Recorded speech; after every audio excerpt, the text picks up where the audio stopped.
চলতি রবি মৌসুমে সুন্দরবন সংলগ্ন উপকূলীয় জেলা বাগেরহাটে ৩০০ বিঘা জমিতে প্রথমবারের মতো শুরু হয়েছে সমলয় পদ্ধতিতে ১০২ জাতের ধান চাষ। এই পদ্ধতিতে স্বাভাবিকের চেয়ে অর্ধেক খরচে চাষিরা ফসল ঘরে তুলতে পারবেন। এ নিয়ে চাষিদের মাঝে ব্যাপক সাড়া পড়েছে। বাগেরহাট প্রতিনিধি তথ্য ও ভিডিও চিত্রে আল মুকসিদের রিপোর্ট।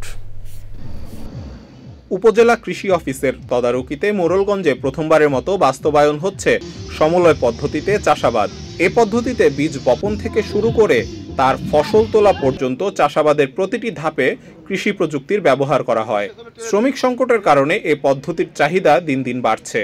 এখন কিষাণ পাওয়া যায় না, কিষাণ পাইলে ৭০০ টাকা করে একজন এবং ৩ বেলা খাইতে দেওয়া লাগে। আমরা মেশিন দিয়ে একদিনে ৭ একর জায়গা লাগাইতে পারি। এটা আমাদের সাশ্রয় হবে এবং আর্থিক অনেক সাশ্রয় পাবো আমরা যে লাভবান হবো অবশ্যই। আর এটা মনে করেন শ্রমিকও বাঁচাচ্ছে, তো অনেকটা সাশ্রয় হচ্ছে আমাদের। বীজ ভালো, ধান ভালো হয়, বীজ ভালো, সামনে আরো বেশি হবে। ভর্তুকি দিয়ে সরকারিভাবে মোড়লগঞ্জের সমতল জমির মালিকদের একসাথে করে সমলয় পদ্ধতি চালু করেছে কৃষি বিভাগ।